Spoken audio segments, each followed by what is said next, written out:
melhor. É porque Jesus serviu. Glória a Deus. E Ele estando aqui, lavado na nossa. Você está no melhor lugar. Aleluia. Existem pessoas, ontem eu aprendi com Deus. Existem pessoas que carregam o nome. O nome tem poder mesmo. Cura, liberta, batiza.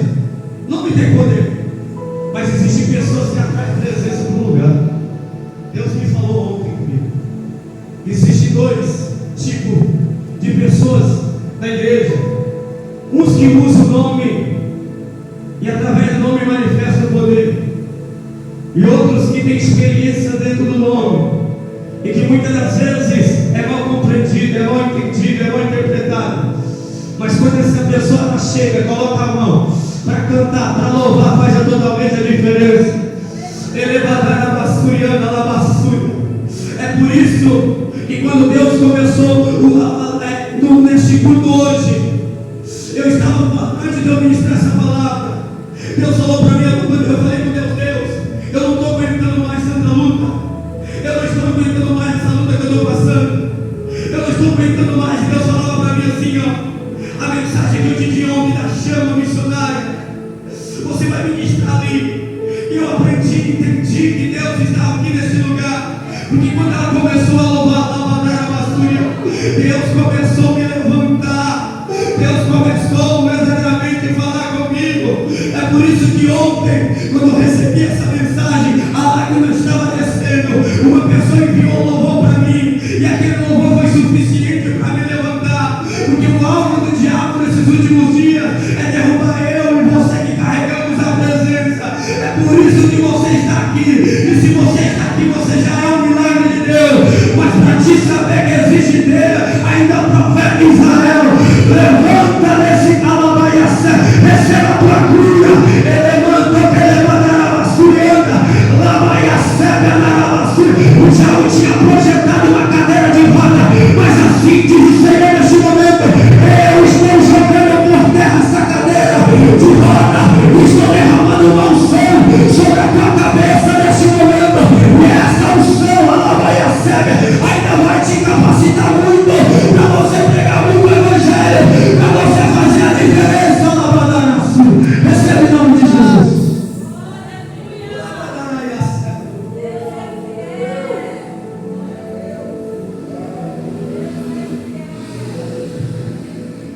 E muitas das vezes a gente pensa em parar, e não pensa em parar, que não pensa em desistir. Mas pior do que pensar em parar é estar no meio de pessoas que se dizem ser família, mas estão pior do que uma facção criminosa. Existem pessoas que estão vivendo o evangelho hoje, desculpa querer dizer isso aqui, mas que são piores do que uma facção criminosa. Porque dentro de uma facção criminosa, a reverência à palavra de Deus, a reverência ao servo de Deus, a reverência à obra do Senhor. Quando você vai entrar no presídio, sendo mulher ou homem, eles viram as costas para que você venha passar, tendo reverência à palavra de Deus, tendo reverência à voz do Senhor, porque eles creem no Senhor, só não tem força. Pior do que isso, a gente viver no meio de pessoas que ao invés de estender a mão para ajudar, estende o dedo para julgar. Nunca comeu, nunca conheceu a minha história, a tua história. Só sabe apontar o dedo, só sabe julgar, só sabe falar. Não sabe o que você está passando ou enfrentando. Mas assim diz o Senhor nesta tarde: o meu bálsamo é o que importa para a tua vida. A minha presença é o que importa na tua vida. É por isso que o apóstolo Paulo, pregando o evangelho, ele saiu de um lugar perseguido, foi para outro lugar, chegou naquele lugar que ele estava, o homem que estava há muito tempo ali paralítico, aleijado, ele foi curado naquele lugar, naquele mesmo momento que Paulo, naquele lugar, ele curou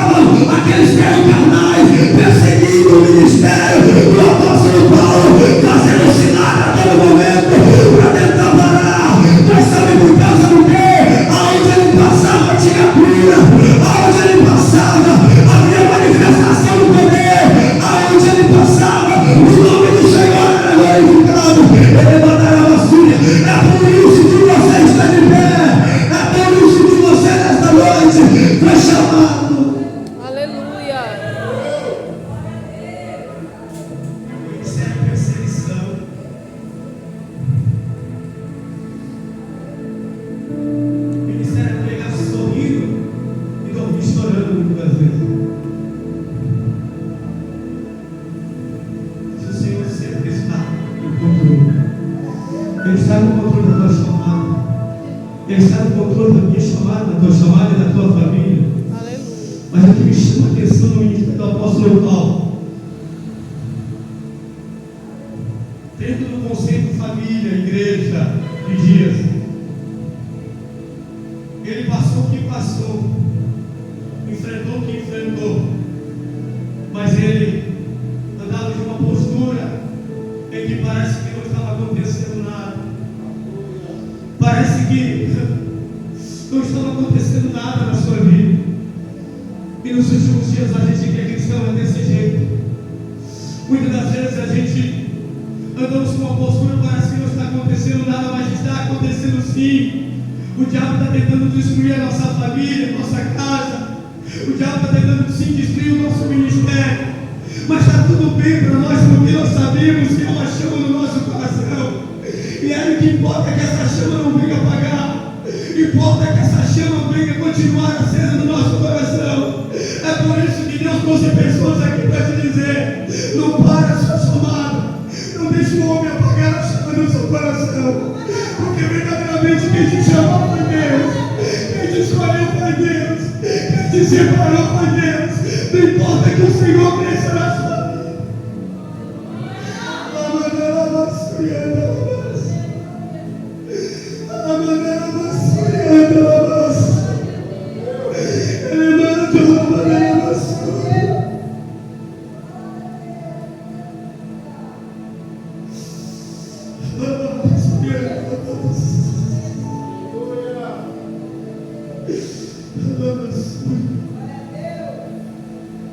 Mas Paulo não tinha medo. Paulo obedecia a voz do Senhor. Nós devemos obedecer a voz do Senhor.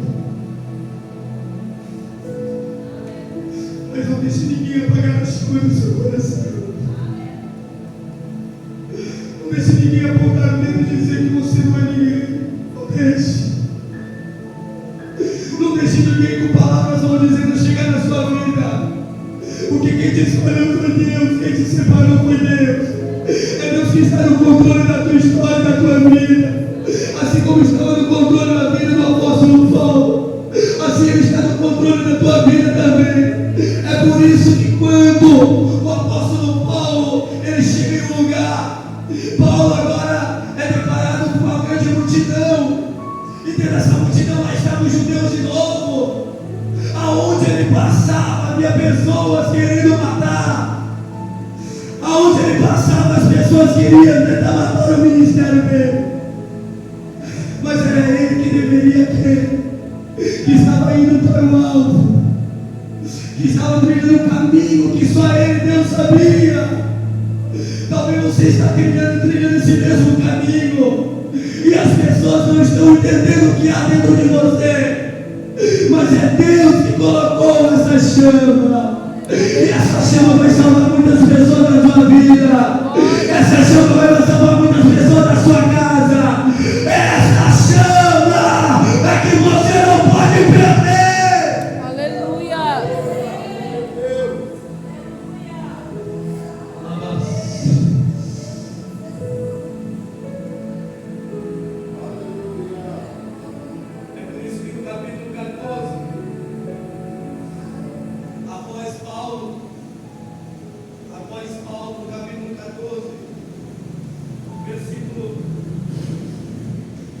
Versículo 19.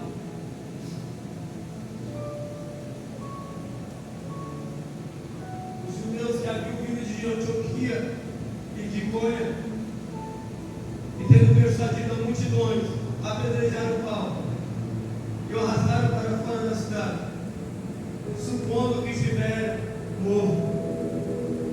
Olha para vocês entenderem. O homem pregando o Evangelho, o homem salvando almas, o homem despovoando o inferno e povoando o céu. Ele passou por esse momento no seu ministério. Imagine eu e você. E outra coisa, quem o apedrejou queria ver ele morto, para ver ele morto. Porque quem apedreja não é para machucar, é para matar mesmo. Alguém que apedreja nesse objetivo O intuito dele não é deixar uma ferida, é te matar. Além de apedrejar ele, colocar ele fora da cidade. Mas o que me chama a atenção é que quando eles colocaram ele, todos acharam que ele havia morrido. A Bíblia diz aqui, ó, que quando os discípulos se reuniram em volta de Paulo, esse se levantou e voltou à cidade. No dia seguinte, ele se levantou. Ou seja, existem coisas que acontecem na minha vida e na tua vida, que vai ser experiências para a minha vida e na tua vida. Mas a atitude do apóstolo Paulo me chama a atenção. Qual é a atitude dele? De levantar. Eu acho que os discípulos que estavam ali perto dele não sabiam que ele havia sido apedrejado, sabiam. Eu acho que os discípulos que estavam ali ouviram tudo que ele passou, viram. Mas ele se levanta, ele passa para outra cidade. E a Bíblia diz que lá ele prega o Evangelho, no versículo 21 e no versículo 22. É esse que eu quero terminar. No versículo 22, Paulo ele renova, renovando o ânimo dos discípulos, nos encorajando a permanecer na fé, ensinando: é necessário que, em meio a muitas aflições, ingressemos no reino de Deus. Olha o que Paulo faz. Paulo ele reúne os seus discípulos numa reunião como essa. Paulo, ele, por intermédio do que ele passou e viveu, aquilo serviu de combustível e motivação para aqueles que estavam perto dele. Porque maior do que a minha pregação, missionário, é o meu testemunho que eu dou diante do momento que eu estou passando e vivendo. O que Paulo fez quando foi apedrejado e morto? Ele revidou? Não, ele só passou. Mas quando Paulo levantou, ele levantou-se e já partiu pregar o Evangelho. Isso chama a atenção de qualquer pessoa que anda perto de mim e de você, porque o objetivo do diabo era ver ele morto, a chama apagada, ele sem expectativa de vida, ele era mesmo parado, o ministério parado. Mas Paulo não. Paulo ele se levanta. Paulo ele pega aquilo ali como combustível. Ele caminha mais um pouquinho, igual Elias, come e bebe. E o mais interessante, que agora Paulo ele encoraja os seus discípulos a eles perseverar na fé. Perseverar. Paulo encoraja eles a permanecer. Sabe por que o diabo muitas das vezes ele maquina, levanta com muitas pessoas para tentar te destruir? O objetivo do diabo não é apenas te matar, é fazer com que aquelas pessoas que estão ao teu redor, elas venham descredibilizar o seu ministério. Porque aonde você passa, você leva a chama do Evangelho. E por você levar a chama do Evangelho em nome do Senhor Jesus, o diabo, o maior objetivo do diabo é fazer com que as pessoas que ouviram aquilo que você pregou, aquilo que você foi usado por intermédio do Espírito Santo de Deus, para tentar apagar e dizer que foi o diabo, que não é servo de Deus, que é falso profeta, para tentar minar o ministério daquele que Deus levantou nesta terra. Se há alguém no nosso meio assim, que o